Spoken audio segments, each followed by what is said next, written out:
8ની અંદર આપણે read મોરમાં chapter number 3 જોશું, જેનું નામ છે સ્ટોપ પોલ્યુશન એટલે કે પ્રદૂષણ અટકાવવું.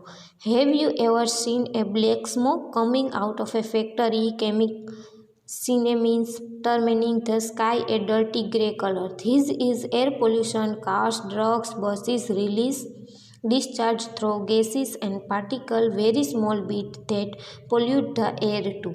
Smoke from fire and chula also pollute the air. એટલે કે કોઈ કારખાનાની ચીમનીમાંથી એટલે કે ભૂંગળામાંથી નીકળતો આકાશને ભૂખરા રંગથી ભરી દેતો કાળો ધુમાડો તમે કદી જોયો છે? આ હવાનું પ્રદૂષણ કાર્સ એટલે કે મોટર, ટ્રક, બસ એ બધા જે એ વાયુઓ છોડે છે, રજકણો છોડે છે, ધુમાડો, જેના લીધે હવા પણ પ્રદૂષિત થાય છે.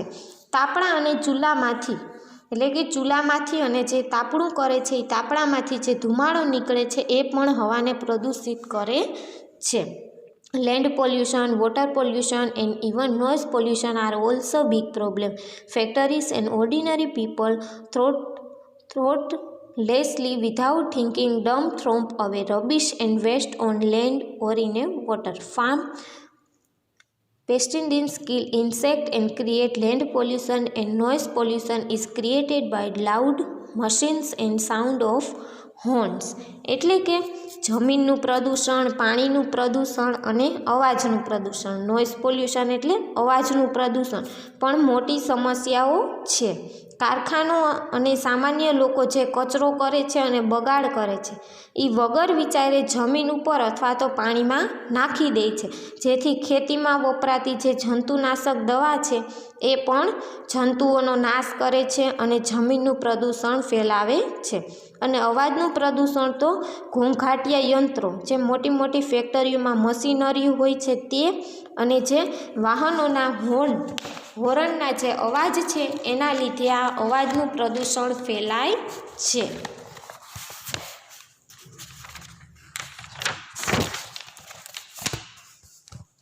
Ocean life isn't safe for a pollution. Sometimes people are hired appointment on payment basic to clean a polluted seashore after an oil split. Sometimes ships carrying petroleum have accident to their oil spilled into the ocean.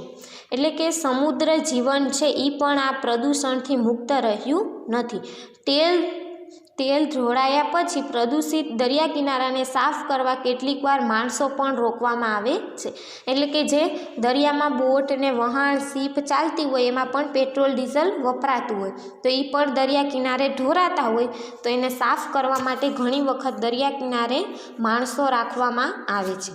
Petroleum લઈ જતા વહાણોને કોઈક વાર એટલે કે petrol લઈને જતા જે વાહનો છે, વહાણ ને શીપને છે, એ કોઈક વાર દરિયામાં અકસ્માત થાય અથવા તો વાવાઝોડું થાય જેને લીધે બોટ નાશ પામે તો એ જે બોટમાં રહેલું, શીપમાં રહેલું જે આખું પેટ્રોલ ડીઝલ છે એ દરિયામાં ઢોળાઈ જાય છે અને પાણીમાં પ્રદૂષણ ફેલાય છે.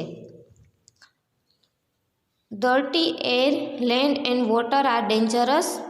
Dirty air or smoke mixed with fog is hard to breathe and make people and animals sick. Dirty water make people and animals sick when they drink it or wash with it or live in it. It also kills plants. If an absurd suck drink into much of waste, nothing will grow on it and it became unfit to live on. Controlling pollution it knows easy. Most people find it difficult to change their way of living. Even government and big companies find it hard, feel to be very difficult at introducing changes because they are often unpopular or expensive. શું કહેવા માગે છે તો કે પ્રદૂષિત હવા, જમીન અને પાણી એ આપણા માટે જોખમકારક છે. પ્રદૂષિત હવા કે ધુમાડાથી અને ગાઢ ધુમ્મસથી શ્વાસ લેવામાં તકલીફ પડે, હવામાં પ્રદૂષણ ફેલાવાથી, અને લોકો અને પ્રાણીઓને માંદા પડે છે. લોકો અને પ્રાણીઓ જો પ્રદૂષિત પાણી પીવે કે તેનાથી કપડાં ધોવે તો પાણીમાં રહે તો તે માંદા પડે છે, તેનાથી છોડ પણ મરી જાય છે. જમીન બગાડ જો વધારે પડતો શોષે તો તેમાં કશું ઉગશે નહીં અને જમીન ઉગવા લાયક રહેશે નહીં. પ્રદૂષણને નિયંત્રિત કરવું સહેલું નથી. મોટાભાગના લોકોને તેમની જીવન જીવવાની પદ્ધતિ બદલવી અઘરી લાગે છે. સરકાર અને મોટી મોટી કંપનીઓને પણ સુધારો કરવાનું અઘરું પડે છે, કારણ કે તે સુધારાઓ ઘણીવાર લોકોમાં અપ્રિય અથવા તો ખર્ચાળ બની જાય છે. એટલે કે પ્રદૂષણ વગરનું લાઈફ જીવવા માટે આપણે ઘણું આપણું જીવન બદલાવવું પડે, વાહનોનો ઓછો ઉપયોગ કરવો પડે, કચરો જ્યાં ત્યાં ફેંકવો નહીં. પરંતુ અત્યારે લોકોને પોતાનું જીવન બદલવું અઘરું લાગે છે. એટલા માટે આ પ્રદૂષણને અટકાવવા માટે સરકાર પણ ઘણા બધા પ્રયત્નો કરી રહી છે અને ખર્ચ પણ કરી રહી છે. However, small changes can also help. Reducing things instead of throwing them away helps. Using less water of recycling, resume again and again of water is helpful. In future, people will learn to use cleaner form of energy like wind power and solar energy. તેમ છતાં નાના નાના સુધારાઓ છે એ સરકાર માટે ઉપયોગી થશે. વસ્તુઓને ફેંકી દેવાને બદલે એને ફરીથી વાપરવાનું આપણે શરૂ રાખવું જોઈએ.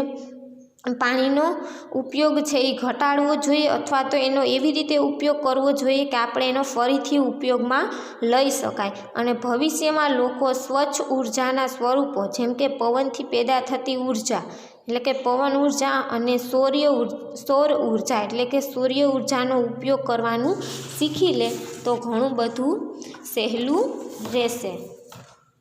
ત્યાર પછી આપણે જોશું તેની exercise. Tick right in the box word nearest meaning to the underline part of the sentence. તમારે આના માટે જે શબ્દની નીચે જે લીટી કરેલી છે એના જેવો શબ્દ તમારે ગોતી અને એની સામે રાઇટ કરવાની છે. The cat jumped over the glass of milk. The milk was spread all over the floor of the kitchen. બિલાડી છે એ બધા દૂધના ગ્લાસ છે એના ઉપર કૂદે છે અને દૂધ આખું છે એ જમીન ઉપર ઢોળાઈ જાય છે. તો આપણે એને શું કહેશું તો કે સ્પ્રેડ માટે શબ્દ આવશે સ્પ્લિટ.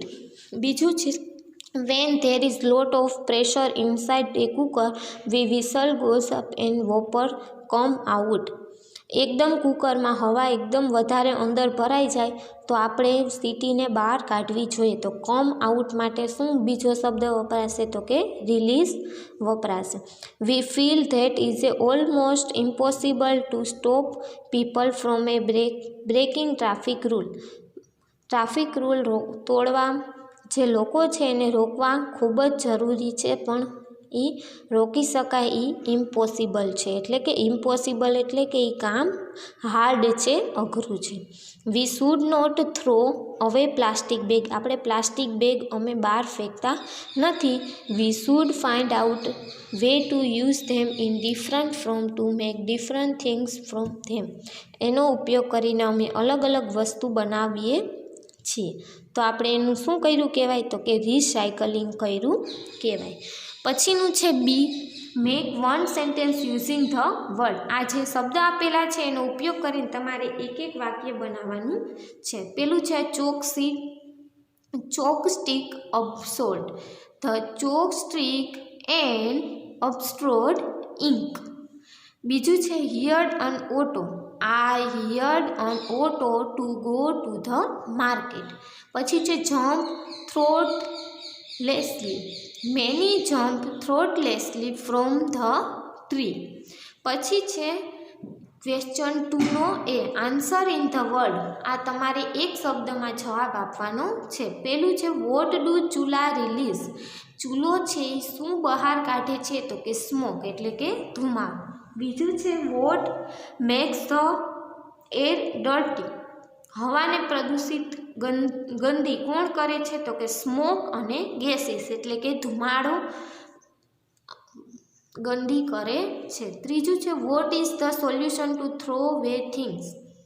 વસ્તુઓ ફેંકવાને બદલે એનો બીજો શું સોલ્યુશન બીજો શું રસ્તો છે તો કે રિસાયકલિંગ, એનો ફરીથી એટલે કે વારંવાર ઉપયોગ કરવો. ચોથું છે which is the cleaner from of the energy life. Energy life માટે આપણે શું શું કરવું જોઈએ તો કે સોલાર એનર્જી અને વાઇડ પાવર એટલે કે સૌર ઉર્જા અને પવનની શક્તિનો ઉપયોગ કરવો જોઈએ. પાંચમું છે what do the heard men do at the polluted seashore after the oil split. જે માણસો છે જે દરિયા કિનારે આપણે પેટ્રોલ અને ડીઝલ ઢોરાય છે તો ત્યાર પછી એનું શું કરવું જોઈએ, શું કરાવવું જોઈએ તો કે ક્લીનઅપ એટલે કે એને સાફ સફાઈ કરાવવી જોઈએ. ક્વેશ્ચન 2ની અંદર બી છે fill in the details from the lesson. આ લેસનમાં આપણે જે આગળ જોયું સમજૂતી મેળવાય તેના આધારે તમારે આ કોષ્ટક પૂરું કરવાનું છે. પહેલું ઉદાહરણ તરીકે આપ્યું તમને ટાઈપ ઓફ પોલ્યુશન એટલે કે અલગ અલગ પ્રદૂષણના નામ. તો પહેલાં આપ્યું તમને એર પોલ્યુશન, એના સોર્સિસ એ ક્યાંથી ઉત્પન્ન થાય તો કે ફેક્ટરીમાંથી, વ્હીકલ એટલે વાહનમાંથી અને ચૂલા એટલે કે ચૂલામાંથી. પોલ્યુટેડ એમાંથી શું નીકળે છે તો કે સ્મોક અને સ્મોક એટલે કે ધુમાડા નીકળે છે. તો એનું રિમેન્ડિસ એનો આપણે બીજું શું ઉપયોગ કરી શકીએ એની જગ્યાએ તો કે સોલાર એનર્જી એટલે કે સૂર્ય ઉર્જા, ઇલેક્ટ્રિક એનર્જી એટલે કે વીજળી ઉર્જા અને સીએનજીનો ઉપયોગ કરી શકીએ. એવી રીતે બીજું આપણે લખશું પ્રદૂષણનો પ્રકાર લેન્ડ પોલ્યુશન એટલે કે જમીનનું પ્રદૂષણ. એ કેમાંથી ફેલાય છે, સોર્સિસ શું છે ફેક્ટરીઝ, ઓર્ડિનરી પીપલ અને ફાર્મર. ફેક્ટરી જેની છે એ વ્યક્તિઓ, સામાન્ય માણસો અને ખેડૂતો.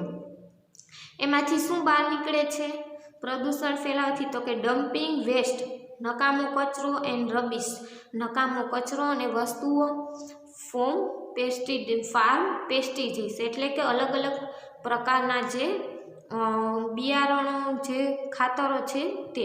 અને રિમેડી એની જગ્યાએ શું આપણે ઉપયોગ કરી શકીએ તો રિસાયકલિંગ. આપણે રિસાયકલિંગ વારંવાર વસ્તુનો ઉપયોગ કરવો જોઈએ. યુઝ ડસ્ટબિન્સ ડસ્ટબિનમાં કચરો નાખવો જોઈએ. ઓર્ગેનિક ફાર્મિંગ એટલે કે આપણે કુદરતી ખેતી કરવી જોઈએ. બીજું પોલ્યુશનનો પ્રકાર છે વોટર પોલ્યુશન. પાણીનું પ્રદૂષણ એ કેમાંથી ફેલાય છે તો કે ફેક્ટરીઝ, ઓર્ડિનરી પીપલ અને શિપ. જે કારખાના છે તેનાથી, સામાન્ય માણસો અને વહાણથી, શિપ, વહાણ, બોટ એ બધાથી પાણીનું પ્રદૂષણ ફેલાય. એની જગ્યાએ આપણે એમાંથી શું નીકળે છે ડમ્પિંગ વેસ્ટ એટલે કે નકામો કચરો અને ઓઇલ સ્પીલ જે પેટ્રોલ ડીઝલ ઢોળાય છે તે.